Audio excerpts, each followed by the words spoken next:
walaalow horta ani baashaas aad aan ugu walaacsanay maadaama aan ahay nin danyara oo dameerkaas u jeedo ku shaqeysto ku xamaasho oo inta yarka ani aan soo shaqeeyo hadii $10 gurigii aan u tuuro $9 bare u tagaysa hadii la dhaah culeys weyn ayaan u arkaa horta oo aad u weyn oo boqolkiiba intaas dawladdu sheegtay laakiin hebel bisi ka go'aysa dawladdu ma aysan oran markii hore sax waa walow ay hadda dawladdu ay sharaxdo ay tiri dadkii awal hore jeebooyinka hayo canshuurta laga qaadi jiray ba canshuurta loogu talagalay shacabku sida ay moodeen ma ahan sax marka waana dad awal canshuur laga qaadan jiray sax dawladda barnaamijka soo kordhisay sheegayaan meeyahay marka waana ka soo horjeedna barnaamijkaas adi ahaan marka waa ku saameeyay oo saameeyay ma dhalaani feekoon la wata $7 ijaaran ku tamban sax oreen beejkiisa abse ku soo dhawaado magaca ku bilaaba saaxib waa dhawaa horta magaceena waa Maxamuud Darsam Cabdi marka su'aal ma ku weydiin karaa saaxib barnaamijka canshuurta oo la soo kordhiyay adi ahaan soo ku saameeyay bismillah warniyo maxaa ku iraaday horta feekoon la infant sax niyo ala qofkii aa qaado nasha ilaa tisita ay jarmeys sababta ka go'ay maxaa waa laatiis inta marka qof qaadi dawladda barnaamijka soo kordhisay sheegayaan meeyahay marka waana ka soo horjeedna barnaamijkaas adi ahaan marka waa ku saameeyay oo saameeyay ma dhalaani feekoon la wata $7 ijaaran ku tamban sax nin marka $7 kiri laga rabo biil laga rabo diisha ilaa tis laga jirto waxa u soo haray marka $1 shan sadii laga jirto $7 senti anama cunaa mise cida u tuura macna sax hadana ka sii daran reerna waa leeyahay xaasan lacag ay rabtaa sax waalidkeen ana u weyn ana lacag u tuuro sax marka xarfaanay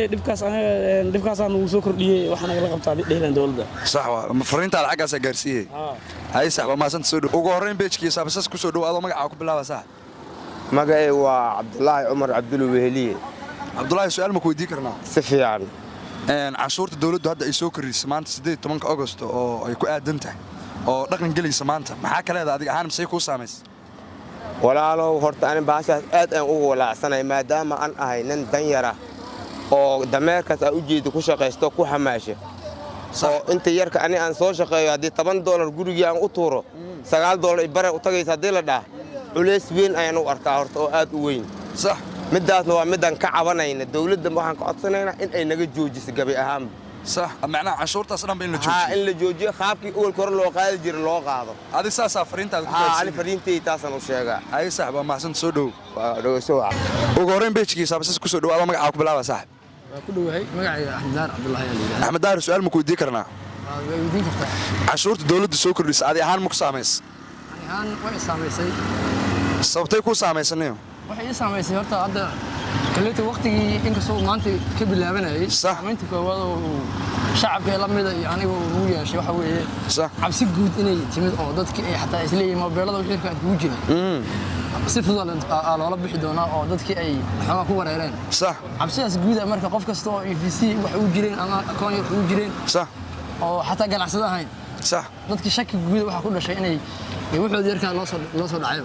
marka adiga saameynta ay kugu yeelatay waa shakigaas iyo cabsidaas ani shakigaas baa marka saameynta koowaad waxay ahayd qof hadda wax ka gadatid lacagtii qayb la baxaya صح oo boqolkiiba intaas dawladdu sheegtay laakiin hebel bisi ka go'aysa dawladdu ma aysan oran markii hore صح waa walow ay hadda dawladdu ay sharaxdo ay tiri dadkii awal hore jeebooyinka hayo canshuurta laga qaadi jiray ba canshuurta loogu talagalay shacabku sida ay moodeen ma ahan صح marka waana dad awal canshuur laga qaadan jiray صح oo system qurxoon lagu qaaday awalna macnaha si oo lagu qaadi jiray kaleeto aan hadda uu la hagaajiyay صح si madaxweynuhu noo sharaxay marka ma sha Allah kali waxaan dhihi lahaa aniga dadku day amni hala canshuur ma diidayaan amni صح aad ama baqayo intii siyarta ahayd islaam ama habeen dambe meeshan ugu wareegtay meel kale u wareegtay intii canshuur loo qaato qofkaasi isma awoodo inuu hal meel u qaxo iyo canshuur bixiyo laakiin dadku amni helaan waa bixinaya wax kasta laga dalbado صح aad ama san saaxib magacayga Ismaaciil Faxaan Ali waa ku dhaw beejkan Ismaaciil oo ma ku weydiin karaa su'aal saaxib يوديك تتبعنا ugu horeyn canshuurta la soo kordhiyay adi ahaan sidee u aragtaa saaxib شو نوعه canshuurta hadda la soo kordhiyay dawladda soo kordhis إن معناه وقف يعقل قصة ها معقول ما وحس بحث عنها مان واي أو معناه صوماليا أو معناه حال كان تاجن إن معناه الله عشورة السكر دينا وحسوا تقل إيه مان صح ذاك مركو ودن مركو معناه المسنة هي أو يا ودن هم مسن صح معناه مرك عشورة السكر دي قفك أو معناه وديكر عشورة أو بيكريو أو كذا مكسر عشور بيكر adi ahaan si ku saameysay hadda canshuurta la soo kordhiyay الحمد لله أنا هاد عشورة الله مسامينين صح أساسا يسمى مسميني كري صح لكن ضد إسلام مسا jiraan dadku micnaha laga yaabo oo gaargacanlayaasha ee masaakiinayaasha oo gurigooda inta kasoo baxaan subaxda soo aadaan suuq soo aadayaan oo gaargacan oo maanta dukaan hor istaagsanay taagnaay oo tukaan ka shaqaysanay oo shay toban ma hal doolar ama ku shaqeeyay hadda loo goosto shuusi tamtamasit waxa oo aqal galaha ma aha صح waxaa loo baahanyaa marka in waxaas cashuur marka hal dadka haloo naxariista leedahay adiga dadka haloo naxariista leeyahay wax saaraan ma waxaas hay saxbi kalaana ma aha hay boss waa mahadsantaa ugu horreyn page-ka saabsan ku soo dhow adoo magacaaga ku bilaaba boss waa dhawaa magaceygana maayir cabdi shiddo waaye maayir su'aal ma ku weydiin karnaa way weydii kartaa si fiican canshuurta dawladda hadda ay soo kordhis adi ahaan say ku saameys aniga ahaan anagoo shiide oo dhalinyaro ah صح aniga toon aan facis maantaas صح waa ka hooy anaa ku diraa wax yar warays yara wadnaa hay xaq wax yar istaag hay sii wad aniga ahaan dhalin karaa ka hooy anaa ku diraa toon aan facis maahan صح marka dawladda saas wax ka bedeshaa jeclaalayn adi marka fariintaada ugu dambaysa u diraysa maxaa waaye dawladda oo canshuurta soo kordhis mudane madaxweyne inta waxaa kaaga codsanaynaa anagoo dhalinyaro ahaan inaad saas wax noogu bedesho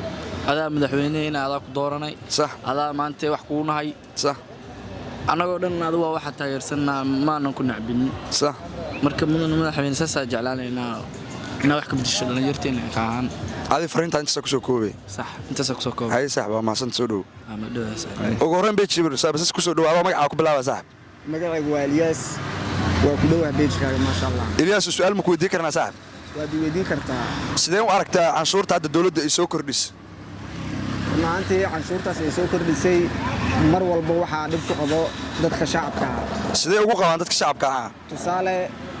maanta markii aan wax uga shubanayo kaalin shidaal oo kale aan tago haddii tusaale ahaan oo laga rabo $5 oo kale صح waxaa raaci leeyahay صح 5.25 ama 5.3 tuura leeyahay صح marka ninkaas ganacsadaha mar walba wixii laga jari lahay waxa uu saaraa badeecadiis صح marka sidaas ayaan xoogaa marka hadda waxay saameeyaan leedahay dadka danyarta oo wax iibsanaya dadka danyarta oo yacni emergency-ga wax ku iibsada ay saameynaysaa saameyn aad u weyn waliba waa mahadsantahay saaxiib sida fikirkaada uga hadashay